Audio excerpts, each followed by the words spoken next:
impressions sur cette séance de maquillage? Tiens, vas-y, Jean-Claude, allez. Je n'ai pas l'habitude de me faire tamponner par une pipinette comme ça.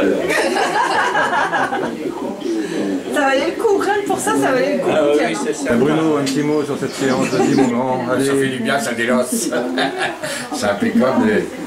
Tes cheveux vont repousser. Ah, ça c'est pas Faut y croire, hein, faut y croire. Avec ça dans le dos, on a répété. Il a toutes les ans, il est bonne. Je peux pas commencer avec la télé. Fondue, puis bon, bah, d'autres choses qui font on essaye de pouvoir quand même pour attirer les gens. Celle-ci, oui, celle-ci, tout ce qui est... Parce que celle-là, elle est jolie. Toutes les maisons en briques, oui, celle-ci, elle y ressemble bien en fait. Voilà. Pas encore, pas encore. Il y a le mec qui la retire avec Claude Samarine. Là, on va être en plein dedans, Thibaut, on n'est encore pas perdu dans la jungle, on est ressorti juste pour vous parler un petit peu de ce magnifique village, 300 habitants.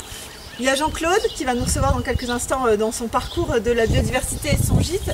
Bruno, juste un petit mot, c'est quand même un village qui bouge pour 300 habitants, il y a plein de choses ici. Oh oui, puis bon, on a quand même un conseil municipal et plusieurs associations qui font vivre notre village. Et on a un maire qui est quand même dynamique avec une bonne équipe au conseil de 11 personnes et qu'on essaye de pouvoir notre village de tirage dans le canton de Guise. Et on remercie aussi toutes les infrastructures régionales qui nous aident. Martine, je vais y arriver. Martine, on s'est mis devant cette magnifique maison, on est à quelques pas là, de la maison de Jean-Claude. On est vraiment là dans le type même d'habitation de nord de Thiérache. Oui, voilà, c'est vraiment la maison qui symbolise bien, une petite maison en briques, la toiture en ardoise, avec un jardin, c'est vraiment la petite maison qui symbolise bien. Est-ce qu'on essaye de préserver un petit peu cette image de la Thiérache? Oui, de plus en plus, on voit les habitants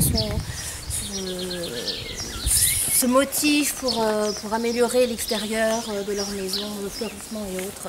Plus on a aussi pour maintenir. Si, il faut noter quand même. Non, mais c'est vrai qu'on a besoin des anciens et des jeunes pour promouvoir la tirage. Et je crois que c'est les anciens qui nous aident beaucoup dans ce sens.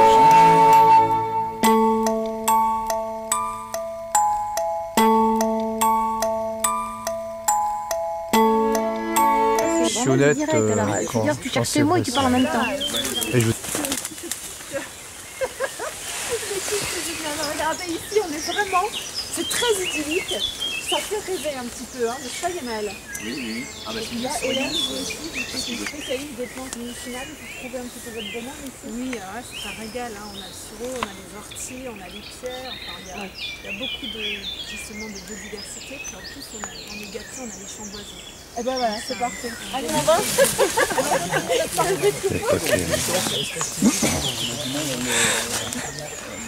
Allez Christian, c'est parti. La destination tirage, c'est plus pour voir sur la base de son identité. Voilà, alors, et le tirage, c'est une identité forte quand même.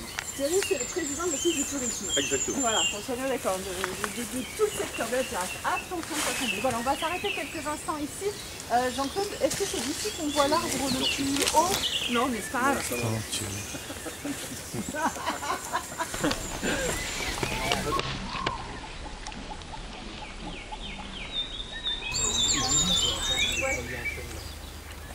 On va rester par là, en fait. Ouais. Faut rester par là. Attention, ne marchez pas sur le chêne. Non, Je soupçonne que ça a été mangé avant l'arrivée des pommes de terre, parce que c'est une herbe qui pousse très facilement.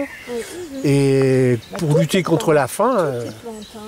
Il faut savoir qu'à l'époque, en cas de famine, c'est pour ça que les plantes étaient dans les assiettes. Hein. C'est aussi parce qu'on n'avait rien d'autre à manger. Ben oui. On s'est mis à manger les feuilles de tilleul,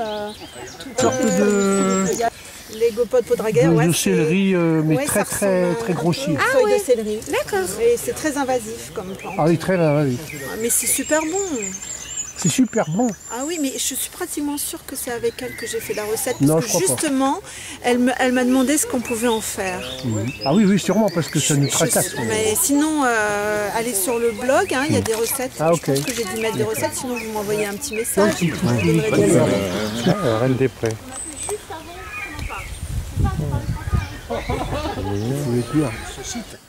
Et alors pour vous, qu'est-ce que ça apporte comme ça dans le coin?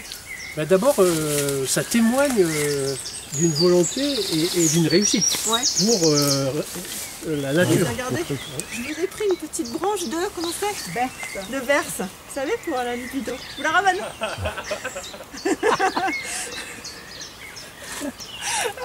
On a un petit 2 minutes 30 à enregistrer pour le journal de ce soir. Oui. Donc c'est très très court. Donc on peut se mettre à un Le endroit. rédacteur en chef vient de me dire à l'oreille, c'était super cette émission, c'est étonnant cet endroit. Donc on peut à la fois parler une minute sur les petits insectes qu'on trouve. Ouais, on peut se mettre sur la terrasse. Ouais. C'est le lys royal. Alors il faut savoir qu'ici, tout pousse de manière assez sauvage. Vous laissez un petit peu tout se mettre en place. Alors si je ne me trompe pas, ici ce sont des géraniums sauvages. Voilà. Et alors à l'intérieur, là, c'est de la menthe. De la menthe aquatique, il y a du nénuphar, il y a de l'accord, il y a de calla palustrix, ne pas confondre avec calta palustrix, qui est le petit village des Marais, qui pousse très bien aussi d'ailleurs. On ne pourra pas faire l'inventaire du jardin en entier.